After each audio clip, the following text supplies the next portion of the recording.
के सुसज्जित प्रांगण में एक भारत श्रेष्ठ भारत शिविर का शुभारंभ हुआ, जिसमें मध्य प्रदेश, छत्तीसगढ़, कर्नाटक एवं गोवा से आए लगभग 600 एनसीसी कैडेट्स इसमें भाग ले रहे हैं।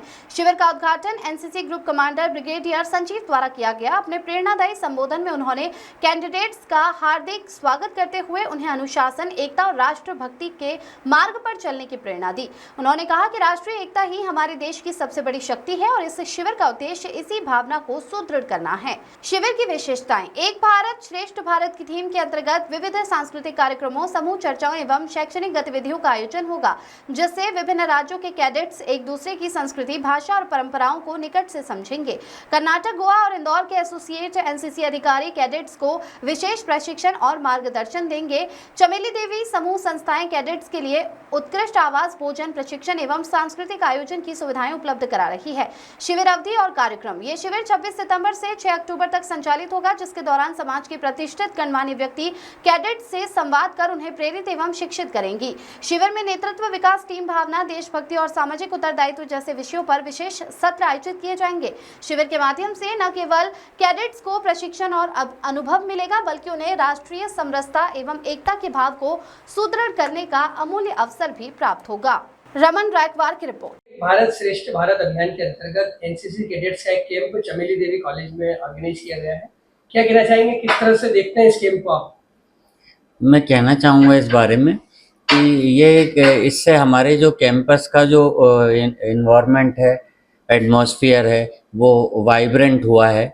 और ये इसमें जो है बेंगलोर से, गोवा से और भी कई स्टेट से जो एनसीसी के कैडेट्स हैं वो आए हैं।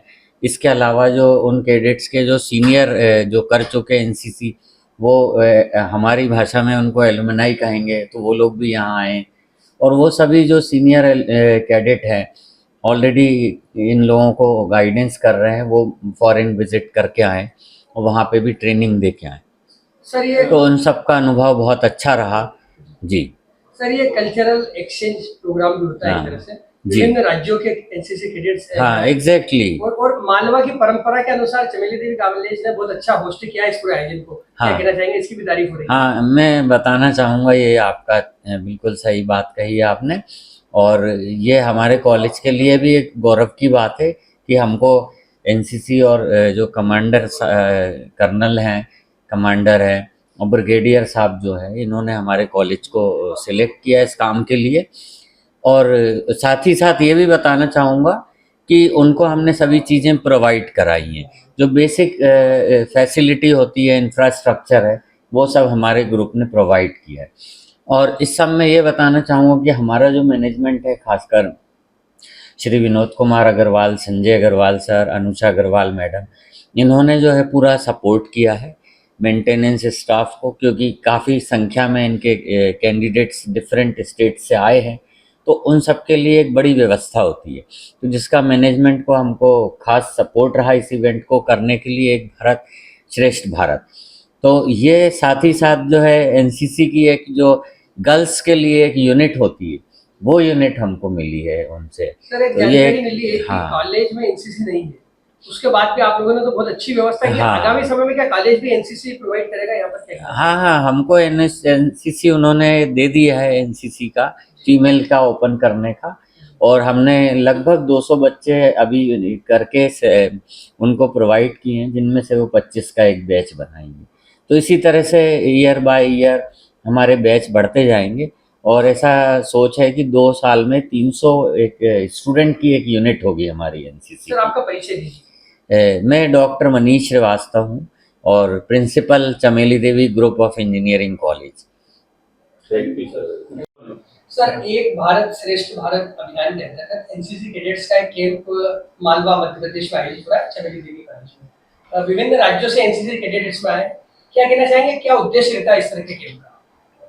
देखिए, एक भारत श्रेष्ठ भारत जो कैंप है, ये हम मध्य प्रदेश और छत्तीसगढ़ एनसीसी डायरेक्टरेट के बिहाफ पे इंदौर ग्रुप के तत्वाधान में इसको हम आयोजित कर रहे हैं। इसमें लगभग हमारे 600 कैडेट्स विभिन्न राज्यों से यहाँ सम्मिलित हो रहे हैं, जिसमें boys, girls, junior wing, senior wing, उन सबका एक मिक्स शामिल है। कैंप का उद्देश्य, जो मुख्य उद्देश्य है, वो देश में जो हमारी अनेकता में एकता की संस्कृति है, जो हमारे डिफरेंट कल्चर्स हैं, ट्रेडिशंस हैं, रिलीजन है, उन सबको एक जगह लाके आपस में एक दूसरे प्रदेश के छात्रों को, कैडेट्स को अवेयर कराना जो हमारी रिच कल्चरल हेरिटेज है। इस कैंप में जनरली गोवा, कर्नाटका, छत्तीसगढ़, मध्य प्रदेश के बच्चे मेनली हैं। वो बच्चे आपस में इंटरेक्ट करते हैं, अपने कल्चरल प्रोग्राम्स दिखाते हैं। बाकी मध्य प्रदेश की जो संस्कृति है उसके लिए हम विभिन्न तरह के जो कलाकार हैं हमारे, जो समाज में अच्छे जिन्होंने मुकाम हासिल किया है, उनको बुला के बच्चों को वो संस्कृति से वाकिफ कराते हैं। साथ ही हम बच्चों को जो यहाँ की हिस्टोरिकल प्लेसेस हैं लाइक मांडवगढ़ है, उज्जैन, ओंकारेश्वर, महू मिलिट्री कैंटोनमेंट, इन सब चीज़ों को बच्चों को घुमाते हैं। और जो हमारा शहर है इंदौर, जो नंबर 1 है सफाई में, उसमें भी हमारा उनको पूरी तरह से भ्रमण का इरादा कराना है। सर, कैडेट्स आए हुए हैं, उनकी किस तरह से पूरी व्यवस्था रहती है और किस तरह से वो लोग अपने कार्य को आगे करते हैं? ये लगभग कैंप का जो प्लानिंग होता है उसमें लगभग 3 महीने पहले हम प्लानिंग शुरू करते हैं। प्लानिंग के तहत बच्चों के आने जाने, रहने, उनका खाना, इस सब का इंतजाम किया जाता है। प्लानिंग के तहत ही हम शहर के विभिन्न संस्थाओं से उसका क्लियरेंस लेते हैं। जैसे इस केस में स्पेसिफिकली हमने ये कैंप चमेली देवी ग्रुप ऑफ इंस्टीट्यूशंस में करने का इरादा रखा। हमने कॉलेज के मैनेजमेंट से अप्रोच किया। उन लोगों ने 2 कदम आगे बढ़कर हमारे इस कैंप को सक्सेस बनाने के लिए अपना टोटल इंफ्रास्ट्रक्चर हमारे को प्रोवाइड किया है। उन्होंने अपना पानी, बिजली, रहने के लिए छात्रावास, खाने के लिए dining hall, cook house, class 4 support, सफाई वाला, सिक्योरिटी, जो भी एक उनसे बन बनता है, उन्होंने बहुत ही ज़्यादा, मैं बोलूँगा, एनसीसी के छात्रों के हित को ध्यान में रख के हमें सपोर्ट किया। सर, कितने दिनों का कैंप है और जो किस तरह से कल्चरल जो एक्सचेंज है इसके अंतर्गत, तो प्रस्तुतियाँ भी विद्यार्थी अपने अपने राज्यों की दे रहे हैं? यस, ये कैंप की ड्यूरेशन लगभग 12 दिन होती है, जिसमें फर्स्ट डे और लास्ट डे अराइवल और डिपार्चर होता है। इफेक्टिव टाइम जो ट्रेनिंग का या हमारे पास अवेलेबल होता है वो 10 डेज है। इसमें हर डायरेक्टरेट के जो विद्यार्थी हैं वो अपनी अपनी कला संस्कृति के हिसाब से dance, music, national integration awareness programme जिसमें स्किट्स, इंडिविजुअल लैंग्वेज, फूड, हम लोग एक फूड फेस्ट करते हैं जिसमें हम वहाँ के भोजन का अपने बच्चों को एक्सपीरियंस देते हैं और वहाँ के बच्चों को यहाँ का। सिमिलरली अपनी अपनी लैंग्वेज एक दूसरे को सिखाने के कुछ मुख्य वर्ड कोशिश करते हैं। तो this is in all other activities also. Um ये है कि वो हमारे कल्चर को समझें। वो से मतलब है सारे कैडेट एक दूसरे के कल्चर को अच्छे से समझें। सर, प्रधानमंत्री श्री नरेंद्र मोदी का जो सपना था एक भारत श्रेष्ठ भारत का, एनसीसी कैडेट्स भविष्य के लिए भारत की आर्मी बन सकते हैं, क्या कहना चाहेंगे इसके ऊपर?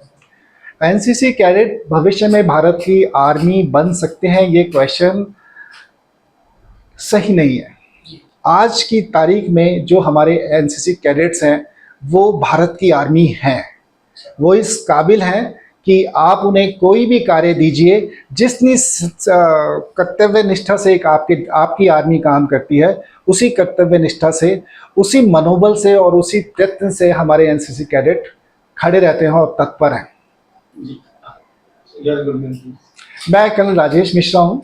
मैं 1 MP एनसीसी गर्ल्स बटालियन को कमांड कर रहा हूँ एंड ये बटालियन इंदौर में ही है। और मुझे कहते हुए बहुत अच्छा लगता है कि जो मध्य प्रदेश में एनसीसी के प्रति जो युवाओं का रुझान है वो बहुत ही अव्वल दर्जे का है। बच्चे किसी भी कीमत पर जाके 24-24 घंटे हमारे साथ कोऑपरेट करते हैं, चाहे कोई भी कंपटीशन हो, कोई भी कैंप हो।